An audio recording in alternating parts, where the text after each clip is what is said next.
Hello everyone, welcome. So this is the practice series of properties of materials part 3. So already in up to part 2 we have discussed 10 questions. So in this video we will discuss another 5 new questions related to properties of materials. Okay, so let's start. Question number 11. Which of the following is or are structure sensitive properties of material? Option A yield stress, option B creep strength, option C electrical conductivity, option D elastic constants. Just think, pause the video and try to give the answer by your own. Then after that, check the answer. So question का meaning क्या है? Question यहाँ पर बोला जा रहा है कि यहाँ पर जो ऑप्शन दिया गया है इनमें से कौन सा प्रॉपर्टीज है जो कि स्ट्रक्चर सेंसिटिव प्रॉपर्टी है.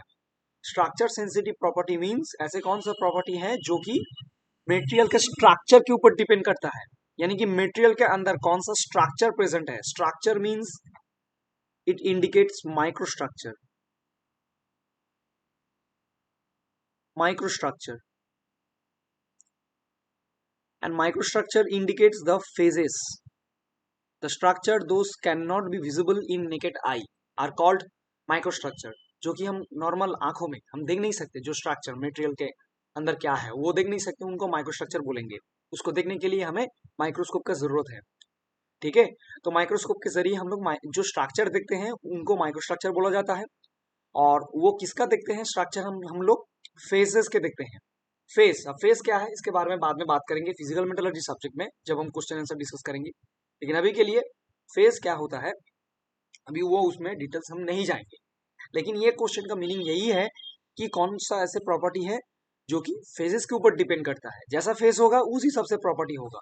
ठीक है, एक ही मेटेरियल का अलग अलग, एक ही मेटेरियल का अगर फेस चेंज हो जाए तो प्रॉपर्टी भी चेंज हो जाएगा. एक सेम प्रॉपर्टी, वो फेस अलग अलग होने से प्रॉपर्टी भी चेंज हो जाएगा. इसको हम बोलते हैं स्ट्रक्चर सेंसिटिव प्रॉपर्टी.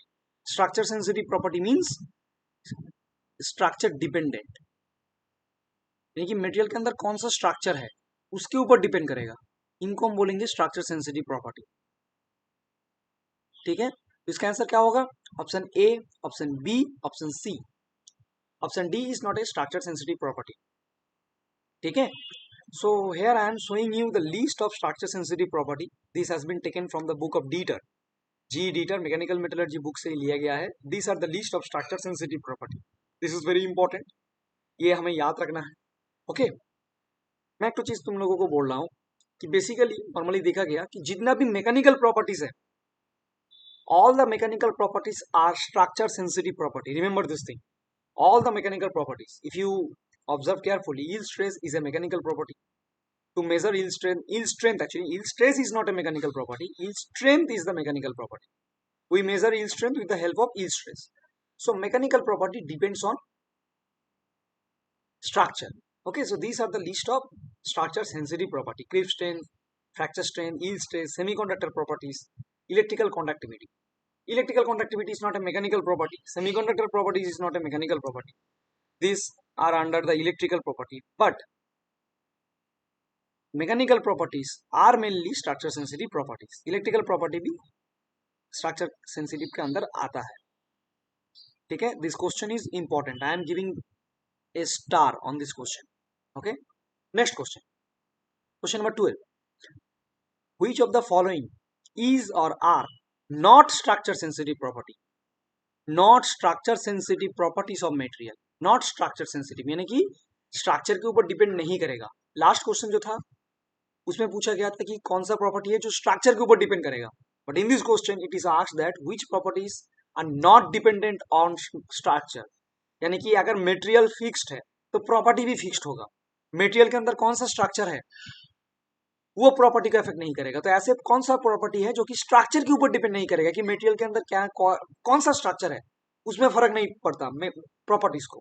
ठीक है, तो जैसे कि मैंने बोला था कि जितना भी मैकेनिकल प्रॉपर्टीज होता है दोस्तों वो स्ट्रक्चर सेंसिटिव होता है. तो अगर ऑप्शन को देखा जाए, फैटिक स्ट्रेंथ ये मैकेनिकल प्रॉपर्टी है तो ये नहीं होगा. Hardness, this is also mechanical property, so this is not the answer because mechanical properties are structure sensitive property, but in this question it is asked that not structure sensitive. C and D, these are physical properties. Remember this thing, physical properties.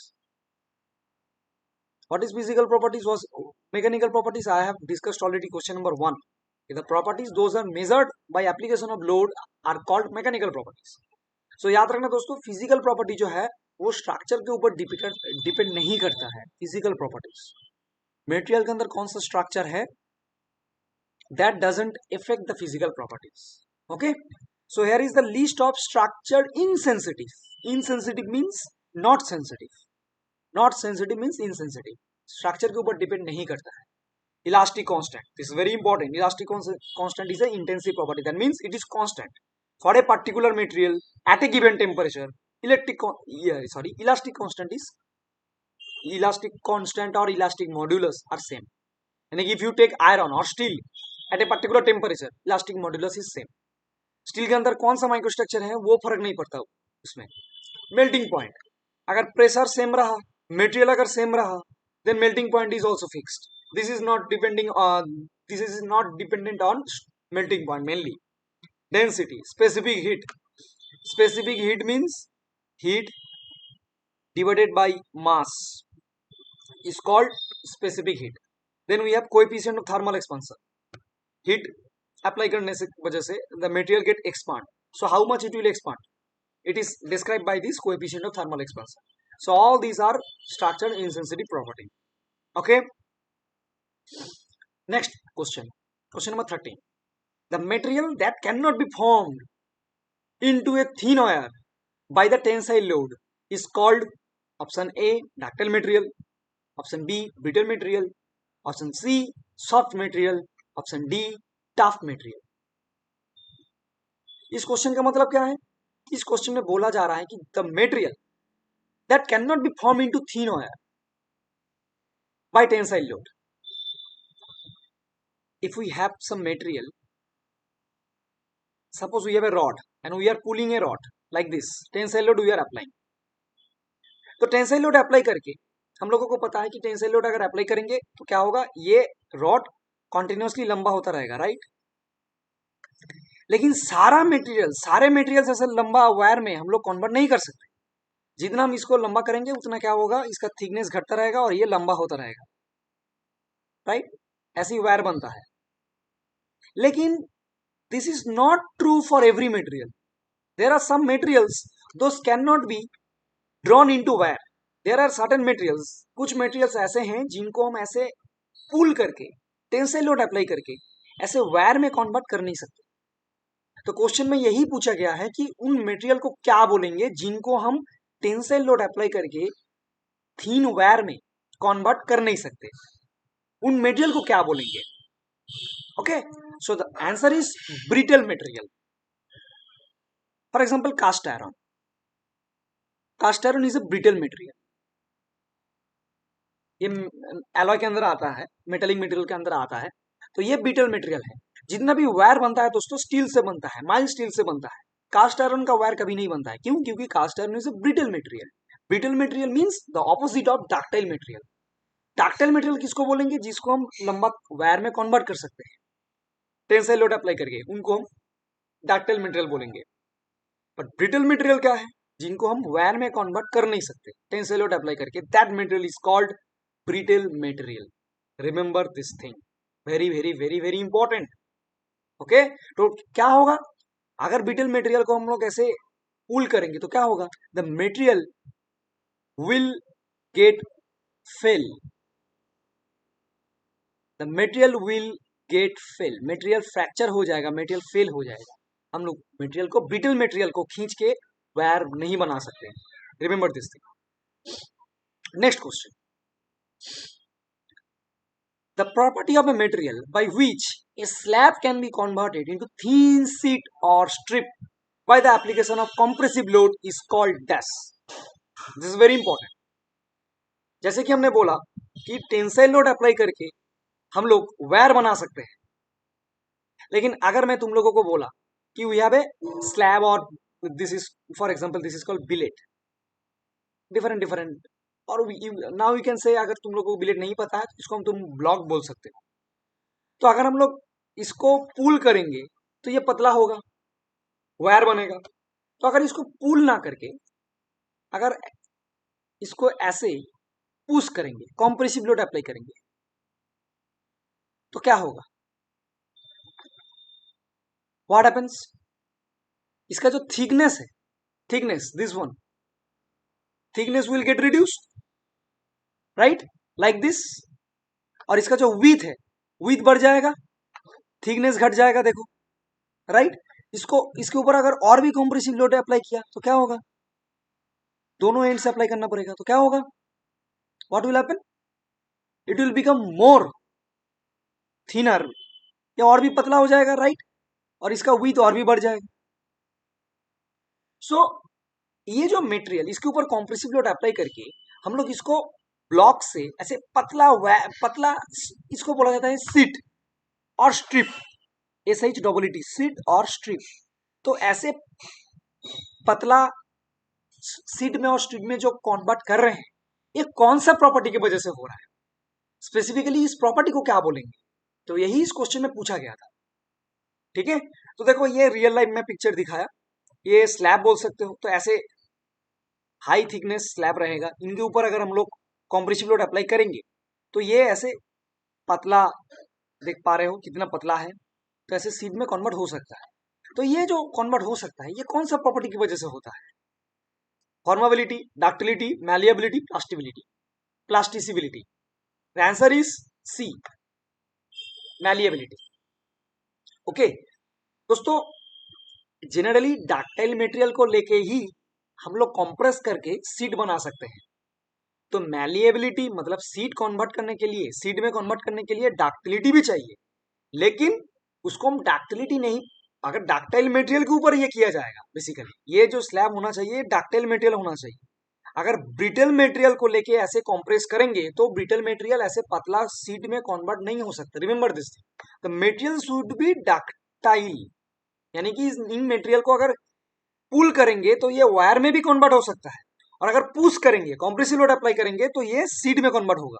Remember this thing, ये काफी सारे student का problem होता है कि वो समझ, लोगों को बोलते हैं, वो लोग सोचते हैं कि डक्टिलिटी, इस प्रॉपर्टी को डक्टिलिटी बोला जाता है। नो, सीट जो हम कन्वर्ट करते हैं वो डक्टाइल मटेरियल को भी हम लोग कन्वर्ट करते हैं, डक्टाइल मटेरियल को लेके ही काम हम लोग कन्वर्ट करते हैं।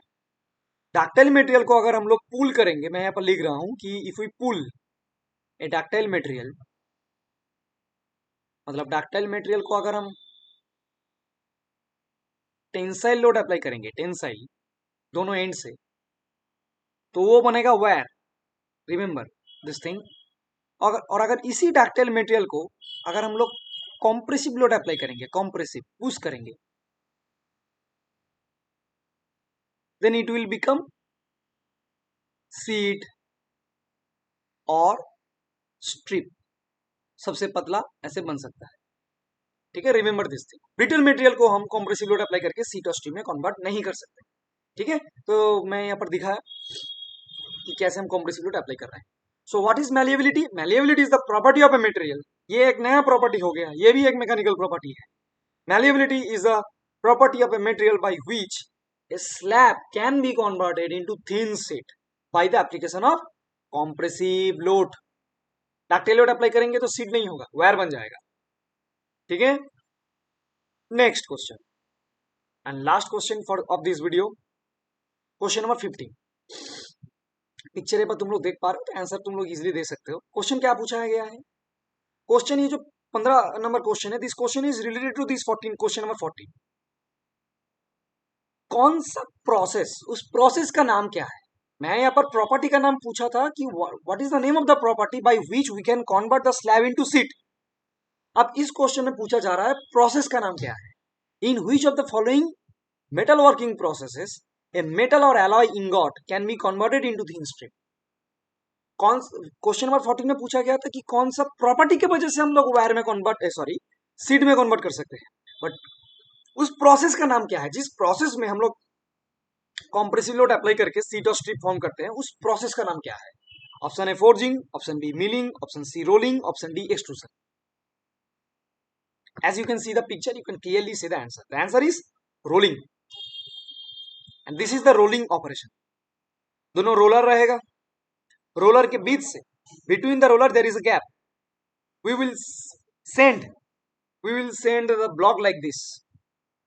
We will pass block like this, and then after that several rolling operation we will get this kind of thin strip or sheet.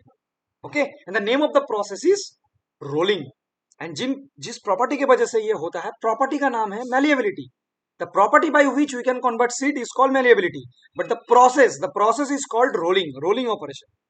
We'll separately talk about this rolling process whenever we will start the discussion on metalworking process. Okay, you can see these kind of rolls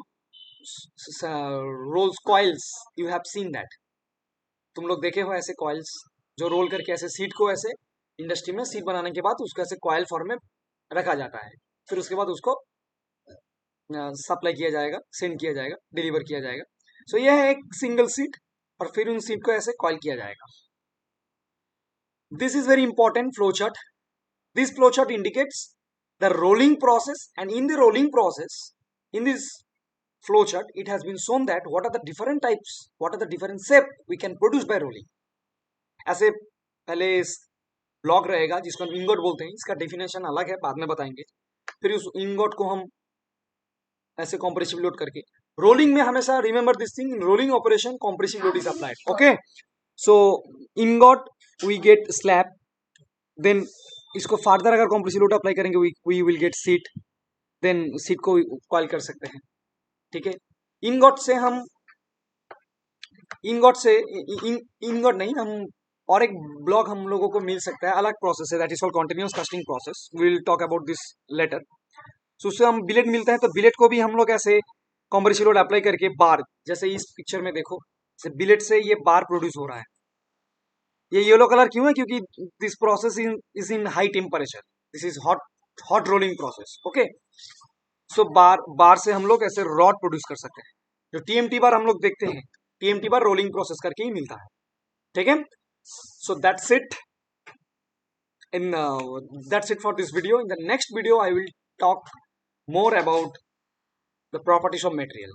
Okay, so if you want to practice more questions, we have a Telegram channel called MetaQuich. The link will be given in the description. You will get the link of this channel and you can join the channel for practicing more questions. Okay, so see you in the next video. Thank you.